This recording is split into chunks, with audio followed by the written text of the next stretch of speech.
The dead return to plague the earth. Dracula's daughter strikes the living with all her father's cunning. Tonight on Cinema Revisited, as we continue on our series revisiting the classic Universal monsters, we watched 1936's Dracula's Daughter. Well, let's just get right into it. The good, the bad, the ugly, and the iconic is what we're all about. Right, DJ? Yes. All right. Sorry if we're a little bit rusty. It's been a while since we've recorded, but let's get on the road. Let's start. Ugh. Let's start. All right. DJ, Daughter's Dracula. Daughter's Dracula. Dracula. My daughter's Dracula. Like he's a pet. Look, Daddy, I have a new Dracula. I want to suck your blood. That's all he says. He's a Pokemon. He's a literal pocket monster. Dracula. Dracula. Dracula. Dracula. All right. Dracula's Daughter. What is the good of this film for you? The film was good. Okay. Okay, so coming off of the Werewolf of London, the movie wasn't like bad as much as it was just boring and sad. All of the bad techniques and things that we complained about in all these films, that one did. Mm-hmm. This, which is weird because in each film there was an improvement throughout time, and then Werewolf of London just like didn't utilize any of it. It made a mimic of a lot of scenes. It mimicked the Invisible Man in the room scene. It just mimicked the other films and not the better parts of it and just mashed them together. This feels like the opposite of that. They took all the parts that were good of the other films and just kind of ran with it. The characters were compelling. The dynamic between the characters was believable. The villain was good. The hero was good. And there were dynamic. And they did a real good job of retreading the Van Helsing Dracula moments, but with new people with slightly different philosophies and outlooks and things. So if I had to really pick one thing, I would say that it paid great homage to the other films without copying it directly. This is a really good job of making a film that felt unique, even though it borrows a lot from the original Dracula film, and it takes place immediately afterwards. Okay. I felt a lot of the same way as I did with Bride of Frankenstein, where it follows like almost right after the original, and it does a lot to pay homage to it, but it's still its own unique story. So it was just fun. Yeah, this is definitely a fun film. So that's my good. I have a lot of good I could say, but if I'm going to pick one, that's going to be it. Okay. For me, the good I would have to say is just cinematography. It's a lot cleaner. It's a lot crisper. And the pacing is better. The pacing which is makes better. the cinematography stand out better. Yeah. The other thing is that it has shots that are it's like an improvement on Dracula. Like they have certain shots and stuff where they kind of mimic Dracula a little bit, but it's shot better. It's cleaner. It's crisper. They did a really good job just cutting it all together and editing it. It feels like a very smooth film. It feels like they wanted to reshoot Dracula with what they'd learned, and instead of doing that, they just made a unique film based off the same premise. That's true. So yeah, but I would just have to say the good cinematography. There's just a lot of fun shots. There's a lot of interesting things that they do. There's good editing, good set pieces. A lot like the original. They reuse a lot of set pieces from the original Dracula. Yeah. Although that actually kind of ties into my bad. Some of the set pieces are kind of bad, in my opinion. They reuse. Well, yeah, but they had to because they were trying to make it look like the original. So it's gonna be bad a little bit because they're just literally taking. They wanted to feel. They remember in Bride of Frankenstein they don't use the exact same sets, and it's a little off-putting at first. Like there's a little, like it looks like an entirely different town and place than it does in the original. Well, no, this film suffers from that more than Bride of Frankenstein, in my opinion. Bride of Frankenstein, they reused the lab. Yes, they did. They reused the lab, and that's where probably a good third of the film is. Otherwise, it's different and new locations. Like, he goes through the town a little bit, but he goes to a different, like, area than he did in the first film. So that's kind of forgivable. So what then gives this one the bad then? This film reuses sets from the wrong movie. Oh, well, that's true. It reuses some Frankenstein sets, yes. Yeah, the first shot is the staircase from Frankenstein. And it's forgivable if that staircase isn't really iconic. If you think about it, like, it's a very iconic staircase from Frankenstein because it's where the cast, like, goes up and down the stairs multiple times. Yeah, but and it's just a different staircase entirely, which is kind of frustrating because they reuse a set that's really, really close to the final staircase in the original Dracula film later in the film. They dress it up a little bit differently, but yeah, because the one in the Dracula was a big round staircase thing, and you could see up there from below. That was the point, because Renfield runs and then gets killed, and the characters in Dracula, like, they can see each other from above and below. Yeah. And whereas in this one, it was that dungeony, unclosed staircase that you don't see, which it doesn't really matter to the plot very much. No, but it does matter to the theme setting. If you're gonna make it immediately after, you might want to make it close because they make the dungeon look the same. The dungeon looks very and similar. They make the where Dracula's thing is, and they make the they go right back to Dracula's castle. Which looks exactly the same. On the inside. That's another thing, too, is like the outside of the castle, in my opinion, was kind of ugly. Because it's just a painting. It's a very cheap, quickly put together painting, and it doesn't look anything like the original model for the castle. I don't know what happened to the original model. Well, they probably lost it or got destroyed or they auctioned it or who knows what. At the very least, they could have drawn a picture of that model. Instead, it's a completely different castle. Well, what they could have done is just taken the original scene from the original film and stuck it there. Could have done that too. See, there's things but that I wonder if they just didn't have it. That might have, we can get. I have some things for the ugly for that too. So I'm going to get to that. But in my opinion, that's the bad. It's not like it feels like it's imitating the wrong movie sometimes. Yeah, it's like and it's frustrating because they do such a good job of recreating and reusing sets from the original movie that it's like, so it's within your ability.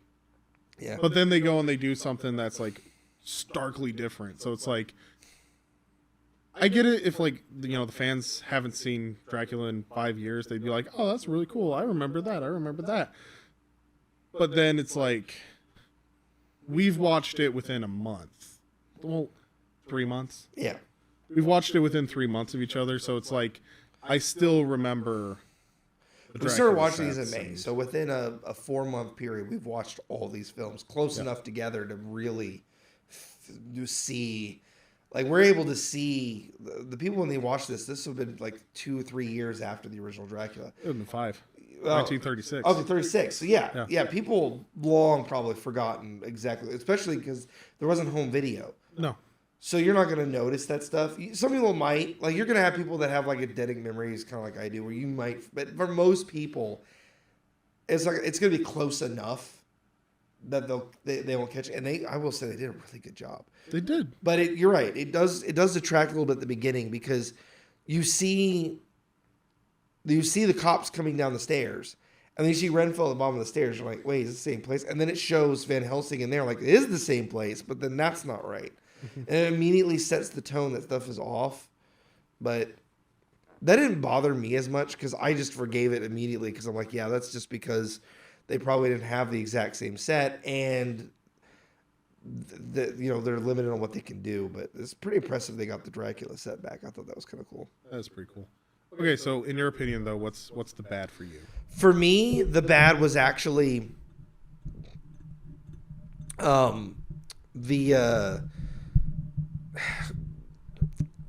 the pacing was actually really good. It was like it actually lacked exposition. which is something we usually complain about. As they did a really good job of doing it without it. But Dracula's daughters, her character is kind of odd and confusing at first. I guess she's supposed to be mysterious. And, like, she's Dracula's daughter. Like, it says at the beginning. Like, that's who she is. So they don't explain it in the film. But, and it's a surprise to the character, which is actually really cool. But her dynamic with her father and her servant and everyone else, it's just kind of odd. Like, it doesn't really explain why she's in England or how she got there or she's there to take care of him, but it's just, she just kind of appears out of nowhere. We just watched a whole film where Dracula's the main thing and there's no daughter, and suddenly there's a daughter. Where the frick did she come from? And and where did the wives go? There's just a lot of unanswered, weird unanswered questions that that's actually because it's not that important, but it's just a weird thing to leave out because the villagers are like, oh, she's up there. Like, they know it's the daughter. That's true. They know it's the daughter, so they're aware of her. So where did the wives go? Why is the daughter known? How did they know she like this? And it doesn't really hit hard until the end of the film, and then she dies, and you're just like, what the heck is going on? That's fair. So just weird moments of lack of clarity. That's lack of clarity. There's a lack of clarity to her motives, character. She's trying. Why? It's weird that she thought that killing her father would suddenly cure her. Like, where does that come from? Like, that's an interesting premise. Why does she think that? There's just a lot of weird mystery. But it's also forgivable because that's not the point of the film. That's kind of just like background lore. It's just kind of the fact that the first one, they really went into detail a lot of this stuff. The only thing the first one doesn't explain explicitly is particularly why he went to England, but it's pretty clear he went there for more prey. There just aren't enough people. He's like picked his people clean. He wants a populous place where he can hunt freely. And then his wives just kind of like evaporate. Like, he doesn't really talk about them at all. So it did a little bit of the same thing, but it goes really deep into Dracula. It doesn't go very deep into the daughter of Dracula, much about her or anything about her, just that she's a vampire.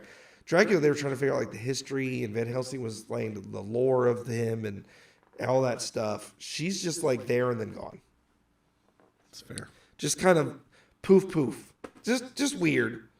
It is a little bit of a weird film. It's like, it's a good film, but it's also just, it's very weird. It has a lot. Well, it plays hard off of it plays hard off of the original Dracula. So because of that, it borrows a lot of elements and themes from it. Without really going that deep into the character. It's just we wanted to remake Dracula, and this gave us an excuse, is almost how it reads. And you're supposed to take from Dracula. Okay. Well, if that's the bad, then what's the ugly, in your opinion? The ugly, I was kind of going back to kind of what you said, but you were talking about like the sets and stuff and things like that. The ugly for me is that limitation of the time. Like, even now, if you wanted to make a film sequel like 6 years later, it may be hard to reenact some of the sets. We also have technology, where we can kind of mimic that a bit. But that's one of the things that they said, like, they had no idea they were going to make another Dracula film when they made the original. So all those sets are destroyed. Copying off the film is a significant limitation. So they can't just like take shots from the original films and throw them in there with ease. Like, editing is a lot more difficult. You have to actually splice film. They had to splice film together to do edits. Like, it's just, you're talking a severe limitation, and that you can see that in this film. Part of the reason, because it's really, really, it was actually pretty good and good paced and good put together. When it suffers a bit, you can see it, and that's the ugly for me. They just couldn't recreate it perfectly. The acting, the characters, the set pieces, everything just feels slightly like a copy. But it has enough of its own character and life that it pulls away from that enough that it feels fresh. a good example of that is the relationship between the vampire and the doctor in this case. It's literally a rehash of Van Helsing and Dracula, but the dynamic is treated very differently. It's just that helps push against that ugliness, but that's where it suffers for me. It's just that it just doesn't hold water against the original effect wise, just because they just kind of made it. They weren't able to do the movie magic you can do now, where you can take an original film and build upon it strongly. A good example that I could put right off the bat is Incredibles. The sequel to Incredibles was made like 20 years after the original, and it flows flawlessly into it. I guess that's a little bit easier though, because it's animation, but it's still, but they have all the assets and everything was there. They just rose it up. It looks better, it's cleaner, but it flows so much better into that. This movie, even like the tone is a little different from the characters, because it's just hard to like catch that up. So it's well, even I'll give you another one. Bill and Ted's Excellent Adventure, Bo's Journey, and then the third one, Face the Music, is like 30 years after the original, but it follows through really well with the same themes, acting, and everything, because you're able to easily source the original and follow through with it and rebuild it and come up with something from it. Whereas back then, even 6 years was enough time to lose everything. What about you?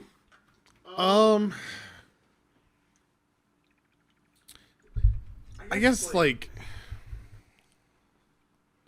for me, the ugly would just have to be kind of, the film's really clearly a product of the time. It's just a little too campy, if that makes sense. Yeah. Like it That's feels, kind of where I was getting to with my bad, but yeah. Yeah. Like it's just one of those things that watching this film, it wasn't. It's as if it didn't take itself seriously at all, and the other thing too is it suffers from the fact that it's a sequel. Which is weird, because they just, like, 2 years earlier than that, they came out with Bride of Frankenstein. And Bride of Frankenstein is a great sequel, and it builds off on stuff. It has its weird parts. But it follows the theme of the original. And it feels similar. That was what we were talking about when we were watching it. I was like, and then you talked about, like, in the trailer, it even showed, like, with Roadrunner, like the silliness of Roadrunner. That's kind of the tone shift.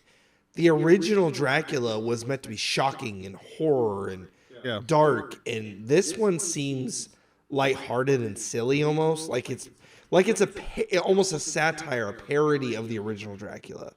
Yeah, it still tries to be serious, but doesn't really take itself too seriously. Like audiences, it doesn't shock anymore. Audiences have seen it all. This doesn't have the same hit that the original had. I guess, but it's just another thing too of like. It also doesn't really show any gore. The original one showed blood. There were a couple instances where Dracula attacks, and it actually shows like really harshly, like the idea of him doing the blood thing, and this one just kind of just avoids it entirely. So I wonder if either people thought it was too shocking and wanted it to be less, or people were so desensitized that they just took it a silly route because they didn't think that a shocking thing would work a second time. Yeah.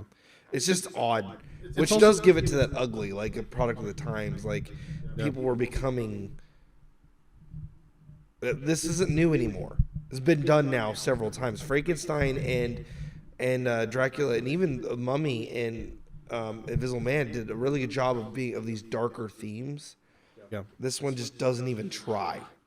No, it really doesn't, and sometimes the delivery doesn't quite match the tone of the film.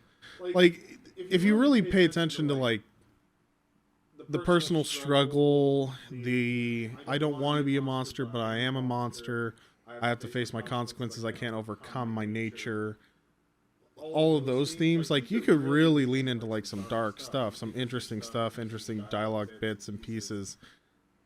But then sometimes you just get this line delivery or a scene that sets up, and it's just like, it doesn't follow through with that tone, so it derails it, and then it tries to like reestablish itself, and it derails it again, and then it reestablishes itself. Yeah, it's almost like it keeps trying to go into the darkness and deepness that was Dracula, but then breaks itself before it can get all the way there. Which is frustrating because it has the material to do it. Well, that ties into my iconic too, which we'll get into in a little bit further. But yeah, I get that. Well, let's roll right into the iconic, because that's just kind of where I'm at. Is it's just tonally it doesn't really fit sometimes, and it pulls you out of the film a lot when the tone shifts. Yes. And things start happening certain ways. For the iconic, I put it at that same thing for different reasons. Instead of an ugly, sometimes it is an ugly, and I agree with that. But there's other times where it's an iconic thing, and that's what separates it from Dracula. That dynamic between Dracula's daughter, her servant, and the main character is almost a inverse of Dracula, Renfield, and Van Helsing. Yeah. Dracula was confident and suave, but showed his evil nature when it suited him. Renfield was insane and just an avid follower that had been, Like brainwashed, and it was fear that drove him, fear and admiration, fear and gratitude. He was grateful for his master, but also afraid of him. And then Van Helsing was the confident scientist, but he's also open-minded. and he knew about vampires, and he was open to the superstitious. Correct. And the He was open to being supernatural. proved wrong. He's the kind of scientist that's like, I'm not going to say it's not true. I'm open-minded to. I have the things that I can prove, and then I have things that I'm open to. And this one, the scientist was completely closed-minded, not open to any kind of change. Dracula's daughter was trying to fight her nature to the best of her ability, and her companion was devil's advocate, manipulative. In fact, it almost seems like she could have controlled herself, but he drove her back to it. Well, yeah, it's He was like jealousy, like he wanted to be her vampire mate. yeah, it's also like the exact opposite of Renfield, because Renfield humanizes Dracula to the point where he feels conflicted with was it Nina? Yeah. It wasn't Nina. It was the woman in white. I forget her name. I know who you're talking about. But when he drains her of her blood, he has the personal confliction, like we talked about that a little Right. bit. Whereas Dracula's daughter, Edgelord, or the first Goth, whatever you want to call him, I want to call him Spider-Man 3's Bully Maguire. Maguire. Yeah, The haircut that he has. yeah, like Bully that Maguire. character is the foil. He's the foil of Yeah, Renfield. 'cause he's very in control of himself. Yeah. He's manipulative. It's the inverse relationship of Dracula and Renfield. She's the unstable one, and he's the one manipulating her. So Dracula's servant. It's like if Renfield was manipulating Dracula, which is a very inverse relationship. And then her relationship with the Doctor is she feels subservient to him, like he's her savior. He can fix her. Whereas, so it's less adversarial and more like it's a complex of he's my hero, he can save me. That it devolves into, well, I just want him with me. I've fallen in love with him because he showed sympathy to me, and that makes me like him, and I want to keep him forever now. Because as she devolves in nature, she becomes more obsessed with having him. Which is funny because the servant is like trying to devolve him so that he can have her. And when that doesn't work, he betrays them both. And he's the one that does the betrayal instead of Dracula killing Renfield because he thinks he's betrayed. He actually betrays her and kills her. Just that inverse, almost a perfect inverse dynamic is beautiful. And the interactions between the characters strike it so hard. When they have their conversation, where the psychiatrist is talking with her about controlling her urges and stuff like that. And then when he's starting to figure it out, like Renfield did, Renfield figures it out. Van Helsing figures it out about Dracula and is immediately like, "I've got him." This guy, even when he realizes it's her, still isn't superstitious about it. He's very practical and not afraid of her at all. Feels literally zero fear, more like an abhorrence. Like, oh, she's a creature. I don't need to worry about her. I just need to get her out of my way. And just when she dies, has literally zero feelings about it whatsoever. Very cold. Even Van Helsing felt like he had a little bit of remorse of having to kill Dracula. Like, it's not his fault. He is what he is. This is out of necessity. When she dies, he feels nothing. So Van Helsing is like the calculative, well-meaning professor that is open-minded and empathetic, whereas this guy is closed-minded, completely unempathetic, and single-focused. That is so iconic to me. That whole they just flipped the whole Dracula thing on its head, and that was what kept me going through this whole film. That dynamic just kept me glued to it, because like that is so cool. Like the way they took every one of these characters and flipped them on their heads. That's fair. Yeah.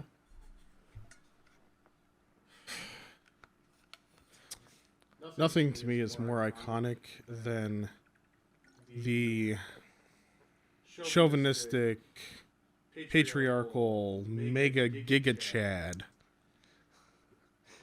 The doctor who hates all things woman. I'm just kidding. That's not iconic. He did. Oh my gosh. Just, every time there's a woman, he's just like, I don't deal with you. Like, he's just like averse to women in this movie. And it's so glaringly obvious. Like, he just has zero patience for anyone. He had very little patience for the men too. But the women was like a little extra step and like chauvinistic-y almost. Yeah. But then he had this childlike innocence that was just like hilariously contrasting, and it was a good character. He was actually a well-built character. Yeah. Flawed, but learned. Like he was learning. He was growing. He was realizing that he's realizing, like, his assistant, who he really loved, he was like averted to her, and then started to like slowly open up to the idea of like opening up to people and stuff over time, and starts to get he grows a lot as a character throughout the film. Van Helsing gets the littlest amount of growth because he doesn't get a lot of attention, but he acts a lot as the handoff. Mm-hmm. Like he's there to remind you he exists so that you can see the new character take light, which I like. I do actually like that it's not just Van Helsing in the center of the spotlight. It's fun to see a new character kind of take up the torch under the mentorship of the original. He's still there. He's present, and he's very present in the film. He's not even just like a throwaway side character. He's very invested in what's going on. But the psychiatrist gets to be the forefront with the which is cool, because if we saw Van Helsing again with the Dracula character, it would be a rehash of the original verbatim. Whereas this gave a very new dynamic that was a lot more fun to watch. Yeah. In all seriousness, though, probably the iconic for me is just the character relationships and their dynamics. I thought the dialogue was pretty on point. All the characters, you kind of felt like they knew each other and they operated together in a very human way. Even down to like the police at the beginning of the film. He's the new guy. He's getting picked on all the time, but you know, he's a little bit of an older guy for being a rookie. So he's, you know, he stands up a little bit and he's just like, well, I'm not doing that. Are you crazy? I'm not going into that room by myself. You're the sergeant. You're in charge. And they have that dynamic, but it's also a nice little relief against the backdrop of the seriousness, which helps, because the beginning of the film is as serious as the original Dracula was. Yeah. It's very intense. It reminds you a lot of the visceral reactions that you have to the original film. And then that kind of helps break the tension a little bit and kind of set the tone that this film is a little lighter than the original. Yeah. But yeah, just in general, all the dynamics between like the main cast, especially, were really well done. They were really well put together. It's good dialogue. They have great bits. Like it feels very human. It feels very natural. Chemistry is high. Chemistry is good. The only person that didn't have great chemistry was probably the main guy from Scotland Yard. He kind of felt like he was just kind of in it. To be fair, this reminds me a lot of The Invisible Man. Yeah. Because out of all the films, that was the first one that had a lot of comic relief to it. Yeah. The first four, the Dracula, Frankenstein, and the Mummy were very serious. Yeah. Like there's a little bit of breaking of the tension here and there, but a lot of the movie is very dark and serious and goes to very deep sets of psychological horror as well as graphic horror. And The Invisible Man had this dichotomy of psychological horror against a backdrop of like humor, silliness. This one kind of felt similar, and it is a lot more psychological horror than it is a gothic horror, because the original Dracula was very gothic horror, he's murderous, seeing everybody. This one, and I think as part of the juxtaposition too in the lighter tone, isn't just, that's kind of where I got my iconic as well, where it's not, the lighter tone I don't think is as much just because it's distancing itself, but also because it's focused on something different. Mm-hmm. It's focused more on the psychological, like Invisible Man was, rather than the graphic horror of Dracula. Whenever she goes for the kill, it doesn't focus in on it as hard. There's one scene where she kills the one girl, but like the guy on the street doesn't really do a lot with it. There's only one other murder, and that one's kind of intense because it feels like, to me, it's showing her gradually towards her father's mentality. Because the first kill was like, she tried to resist it. She didn't want to do it. But with that girl, she almost was starting to embrace it. And then the cinematography was very similar to Bela Lugosi's kills. What? Like a shot for shot, the way he killed his victims. And that was the transition. It went from a psychological horror to the gothic horror. She was trying to resist, now she's given in. Mm-hmm. And that's kind of what the dynamic of the characters, like you said, that's where that comes from, is they do a really good job of emulating the themes of the original film without treading them perfectly, until they need to. They do direct copies. The closer to the end of the film it gets, the more like Dracula it gets, to the part where they do the shot for shot stairs scene of the original Dracula. They do the castle, and inside is exactly the same as it was in the original. And that's like that's where the finale happens, up in the same room where Renfield was made. So it's like going back to the origins. It's like reshooting the original Dracula because she started to become like him. That was just epic. Yeah, that's kind of what hit on that specifically, because you nailed a really good iconic, and really wanted to hit on point that message there. Yeah.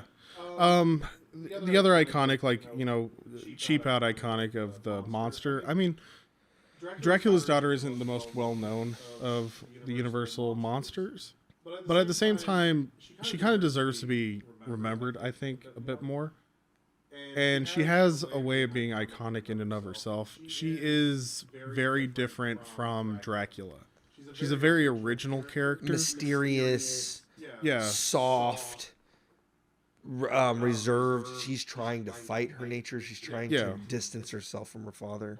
She feels a little bit more like a tortured soul. Yes. She's not... She's more of a product of her creation as compared to a product of, her own bloodlust. And she's more... what's the word when you can relate to her? She's more empathetic. She's a more empathetic character. Yeah. Like, you feel for her, like, she doesn't want. She doesn't. You're sympathetic to her. She doesn't want this. Yeah. She doesn't want this. Dracula embraces nature. No, you could say, well, maybe a long time ago he didn't. But he was saying like 100 years. She was probably fighting it for a long time. It makes her feel like, man, she really tried to fight this. And then you wonder, could she have, had not been for her servant who pushed her over the edge. It's just an interesting thing. Well, I mean, it's overall, is she the best part of the film? In my opinion, no, she's not the best part of the film, but she's the titular character, and in her own ways, she's very iconic. And also, she's an original character. So that's one of those things where it's just like, I think this is a lost art. Well, for me, on to your point that she's not, the best character, but she's part of it. Because the best part of the film, in my opinion, is the inverse remake of the original, and that includes her relationship with the other two characters. Yeah. But you're right. As herself, in the original Dracula, Dracula stands up strongly by himself. Right, and he foils well with Van Helsing. Van Helsing's probably equally iconic, but at the same time, Bela Lugosi's Dracula is just like leagues above. Yeah, a and lot the of daughter of Dracula does, when she shows up, she gets played into other characters very quickly. Dracula is with Renfield or by himself for a long periods of time before he really runs into Van Helsing. Dracula's daughter runs into the psychiatrist very early in the film. And I think that was the point, is like she works best when they play off each other. Yeah. Dracula stood strongly on his own. Her strength is the dynamic she has with the other characters. Well, another thing too is that like this could be part of it. Dracula's daughter feels like she just blends into the movie, and she doesn't make the movie. Dracula stands out. Dracula stands alone. I also think He's it's part of the iconic. point. He's suave. He's It's a subversion of the original film. Like they're trying. Yeah. Like she's not the confident, outgoing Dracula. She's reclusive and artistic. yes, and and she's introverted. she doesn't want to be a monster. She just is. She needs her helper in order to like bring the prey to her and things like that. Like it's just one of those things. Dracula Interesting. enjoyed the hunt. She abhors Yeah. it, so she gets someone else to do her dirty work for her. Well, I mean, like, yeah, that's true. But her blending into everything else even goes all the way down to her character design. Yes. She's very plain. She's very bland. Like, yes, it's black and white, but at the same time, even if it was in Well, color, it's just very the bland. assistant stands out. Well, the assistant has a very distinct style. He has very stark features. He stands out. Whereas Dracula's daughter, her character just kind of blends into the background and is all the same color. This reminds me a lot of And stage just- plays, because that's an artifact of stage play, which could go with the ugly or the iconic depending on how you look at it. And that is a product of stage play, where if you want a character, you would emphasize a character's role with physical traits. So if you wanted a character to be submissive or the weaker character, you have them dress plainer. But at the end of the movie, she was standing out more. Like as the movie progressed, she became more of a standout. She became more like her father, more eccentric and extroverted. And so there's a change there. It is definitely intentional. You can tell it's intentional that they hid her on purpose to bring her. In the very beginning of the film, they cover her face. Yeah. And slowly throughout the film, she becomes unveiled. First, she takes off the mask, and then you can see her face in the hood. Then she stops wearing the hood. Then she starts doing up her hair more. Towards the end of the film, she's dressed up extravagantly.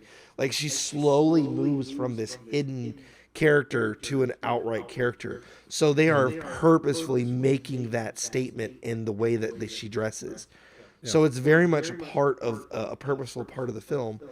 But because of that, you're right. As the title character, she doesn't stand out very much. But much like The Invisible Man, this one feels more like it's meant to be a dynamic psychological thriller than a horror film focused on a monster, which is interesting to me, actually. 'Cause I wouldn't expect that from a Dracula film. Yeah, that's fair. Okay, real quick. To be honest, as far as like remaking this film, for the times that it's shot in, I don't think that there's a lot that can really be adjusted outside of like the story. Like you could adjust some different things with like the writing. The direction was good. The acting was really good. The music score was good. Cinematography was probably about as solid as you could get for 1936. This one was well built. I had the same thing to say about the second Frankenstein one. Bride of Frankenstein was fairly solid. There was a few elements that didn't need to be in there, like the little people thing was there, but it was like solid. This one, everything that needs to be in there really is, except for maybe a little more fleshed out for her character. It could stand to gain 20 minutes. Even if that 20 minutes is just kind of backstory. It and felt short. explanation. That was the weird thing. Like, it felt short. The original Dracula didn't feel short. And it's the same runtime. Same runtime, yeah, but it didn't feel short. It got everything in there it needed to really get in there. This one feels like there was a couple things left out, but it also didn't feel like there was filler in it. Some of the other films, like Werewolf, for example, there feels like a lot of filler in there to get the runtime. This one didn't feel like there was any filler, and yet still was short. Yeah, although I do have to give it credit. A lot of the Universal monster films to this point have had very abrupt endings. The most abrupt one being Dracula. Yes. This film did not feel extremely abrupt. It escalates quickly and it kind of resolves fairly quickly, but it doesn't feel as abrupt as... Yeah, Dracula's like, they chase him to the thing, and then he gets killed, and that's, like, literally just stabs him and is done. Mm-hmm. This one, there's actually, like, a real stakes there, because he's about to give in to her, and then the servant kills her. Yeah. And, like, of all the films that we've watched so far, probably the one that has the best ending is Invisible Man. It's slow enough, and it brings it about. That one builds up and ends very well. And it ends super well. This film probably has the second best ending, in my opinion. It has action, and it's like... That was the thing I didn't abrupt, like about the second Frankenstein, was the ending was weird. That we dead, we want to be dead, and the entire building explodes. Well, that makes sense. I'm talking about the... No, I meant, like, it's kind of abrupt because it's like... Well, the Bride of Frankenstein appears and then they blow up. Yes, it's the fact that when the Bride of Frankenstein is finally revealed and then the movie ends, like right after. The moment where she's like, I don't want anything to do with you, was actually really cool. It's just how fast, like the whole film, it's just Frankenstein. And then the bride shows up at the very end of the film and then the movie's over. Pretty much. This one ends a lot like Invisible Man, where it feels earned. Yeah, it feels earned, and not only that, it kind of lets it breathe long enough that you're like, okay, I feel satisfied with this conclusion, and then it closes. Yep. As for modern audiences building this film, I honestly feel the same way as you do for the original audiences. You could do a lot of the exact same stuff. You just have the technology to match the scenes better to the original. Yeah. The inverse relationship thing was beautifully done, and the subversion is perfect even for modern audiences. I would extend the runtime quite a bit. I would give a lot more extensive background to her character, like they did with Renfield, where they like reshoot the original with like Dracula and Renfield together. You do that with her, like you show her growing up or how she was made. You give her more backstory and more development as a character. In these older films, I get why they didn't do that. It wasn't really necessary. But if you're going to do a modern film with like a full arc, you would give her a 30-minute backstory of like rewriting some of the original with her there or something. And then how she ends up in London, like she follows her dad. And then I would give it, in the ending, I would have a lot more tension build up between her and the psychiatrist. Like there would be the scene at the castle would be like 20 minutes of the film. Like they'd go out to the castle, there'd be like an epic, like not a battle necessarily, but like a reunion where like there's a philosophical discussion or some kind of grand thing, and then maybe they go to fight, and then like she attacks him or whatever to change him, and then gets shot by the guy. I would play that up a little bit because I would like to see that personally, and I think it would work really well. Okay, so for me, there's a few things that I would do. Okay, so bear with me. This is going to be a minute, but it's easier if I just get it all out, and then we'll talk about it, okay? First thing I would do is I would make her appear kind of disheveled at the beginning, kind of chaotic. Like maybe her clothes aren't really quite working out, like it looks kind of like she's disheveled. She starts going about and she runs into the caretaker guy, her edgelord guy, and he's trying to get her back and be like, you're disheveled because your father died, blah, blah, blah, blah. And she's like, well, no, but I feel so light. I feel like I can change. I don't want to be this way anymore. And so she starts talking to the doctor. You have more of this like internal struggle. That's what you focus on in the film mainly, is her struggling with her nature versus do I want to be a monster? Do I have to be a monster? Kind of thing. Play it out more. Yeah, and as she deals more with the psychiatrist doctor character, I would have her start dressing in more like whites, but they would look really odd on her. She would kind of look like she's wearing like a white potato sack. Like a devil's It in an wouldn't angel quite- outfit. Yes, it wouldn't quite look juxtaposition. right. It would make her look bland. It would make her look like she blends in with the background, and it's not quite right.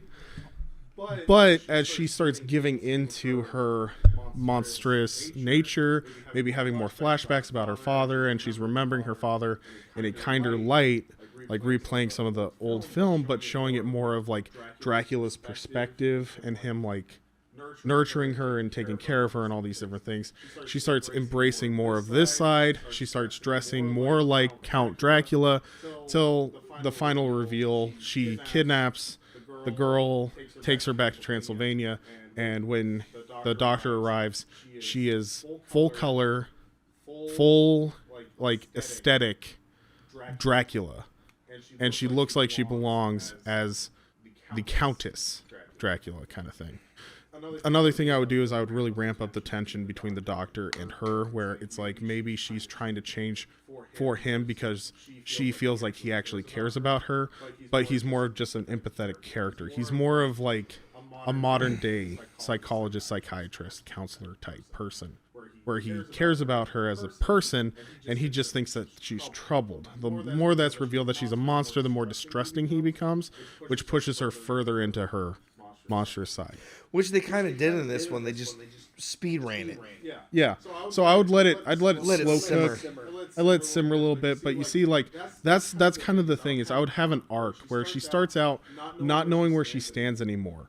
Her father's dead. Is she a monster because her father was a monster and she's forced An into this identity nature? crisis. Or yeah, exactly, like an identity crisis. And she tries to find this pure identity. So I dress her in like whites and pure colors, but it doesn't fit her. She doesn't look right. She blends into the background because it's not her. And as she embraces who she is, as she embraces her monstrous side, she does become more evil. She needs to be stopped. And that's kind of where Van Helsing comes in. Van Helsing the entire time will be like, you don't understand. She's a beautiful monster. She's beautiful, much as a... What's a classic way that Van Helsing would explain it? Like, much like a Well, a venomous rose snake. with thorns. Rose with thorns. But he'd probably call her like a venomous snake. The venomous ones are the colorful ones. Well, that's not true. Yes, it is. Colorful snakes aren't usually frogs. The colorful frogs are usually the deadly ones. So something like that. That's where true it's of a like, lot of snakes, they're beautiful too. to look at, but they're deadly. That kind of thing. He would have this whole dynamic, and the doctor would be like, no, she's actually changed. Look how pure she is, and she's trying to genuinely change. And then this other guy comes in, and he's like, this isn't how your father raised you. This isn't what your father would have wanted. What are you doing? You're killing yourself. And she actually is physically struggling and ailing because she can't survive without blood. You see?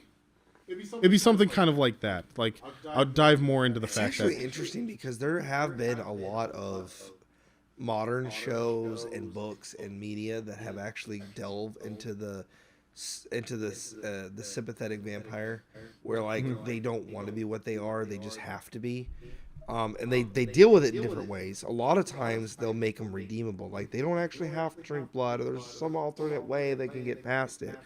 This one was interesting because it makes it clear that there is no other route she can choose. She's just forced to have to make a decision if she can fight it. But it also doesn't make clear if she requires blood to survive either. It never actually makes that clear or not, and you don't ever find out because she doesn't ever go without it. Yeah. Oh, another thing with like her dynamic with the doctor. The doctor's dynamic with her to the audience is really clear that he's just like a sympathetic doctor character, but he actually does love his secretary. They joke and they jive and stuff like that, but they have a very playful, loving kind of relationship. And it's clear that he really cares about her. And Dracula's daughter is like, oh, he loves both of us. And the secretary's like, no, I don't really think you understand, kind of thing. He's fascinated by you, kind of thing, and it kind of drives her farther That away was an interesting... to where she kidnaps the girl, and then she gives him the ultimatum of like, kind of like the Phantom of the Opera Ultimatum. You love her. She can go free, but you have to stay with That was me. a lot how the Phantom of the Opera, it had a lot of hard Phantom of the Opera vibes. That actually made me think a lot of that moment was really strong where she's like, well, he likes you as a he likes both of us. He likes you as a patient. And that like pissed her off. Like she got mad. Like, excuse me? Who do you think you are? And like took her. Like that got to her. Like that does remind me a lot of Phantom of the Opera, honestly. Yeah. Yep. So that's kind of what I would do in a modern audience, and then like obviously I'd probably show more blood and stuff like that. Isn't it amazing how close to actually a modern film this would make? Like this is just good premise. Well, a lot of modern films do that. We try Wicked, subvert the audience's expectations by changing the allegiance or the way characters would act. And you're thinking like, people, I hear it all the time. Wow, this is such an original way to do a character. Well, they did it here in 1936. Yeah, it's not a new concept. It's been done before. Yeah. And I'll point people to people like Jules Verne and the one who wrote Tarzan. What's his name? Edgar Rice Burroughs. And even older than that, you go down to Charles Dickens, and they did subversions of expectations in their books. It's not a new thing. It's been done for a long time. And I will argue that in some ways they did it better then. In some ways it's done really well now. But it's a subversion of expectations is done a lot by you build the tropes that work over time, and then you subvert them, and then you build the tropes again, and then you subvert them. And it's interesting. We got 6 films in before they really hit that note, where they took one of the other films and subverted it. I'm really interested to see if they do something similar with some of the other sequels we're going to get. It's true. There are a lot of sequels that we're going to start hitting. A lot more Frankenstein films, 2 more of the Wolf films. A couple more Dracula films. So I am interested to see if they subvert or they mimic, or if they come up with something originally that doesn't even touch it. So. Yeah, I'm looking forward to the rest of the series. We are really enjoying going through the Universal Classic Monster films. We've hit the good, the bad, the ugly, the iconic. We've talked a little bit about what we would do if we had control of this property to make films in the time it was given, and how we would freshen it for a new audience. So I think that we've kind of hit everything. So I'll close this out. Yep. All right. Thank you guys so much for watching. We hope that you enjoyed this podcast, film, video thing that we do. We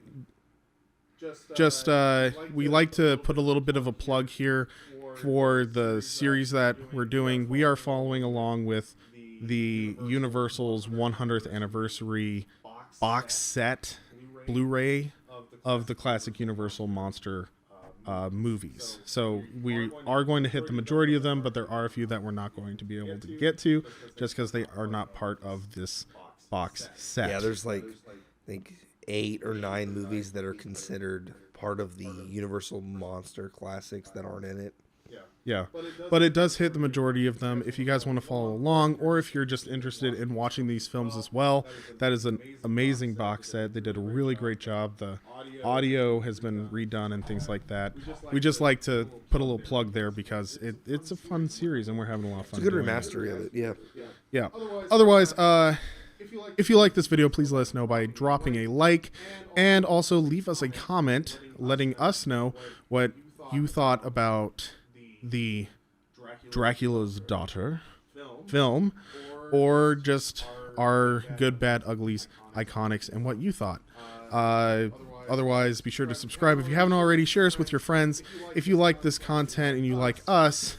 Because, I mean, what's not likable about 2 film nerds that annoy people constantly and consistently? And rant like crazy. We rant so much, I know, but if you enjoy that, I mean, heck, we have a podcast you can listen to. Yeah, absolutely. Rant hardcore on that. Yeah. Free rant form. Otherwise, we drop articles and different things on our Facebook page at Entertainment Rebooted, and every now and then we poke fun at the studios and just drop updates on X if that's more of your thing. Otherwise, we will see you guys in the next video. Thanks for watching.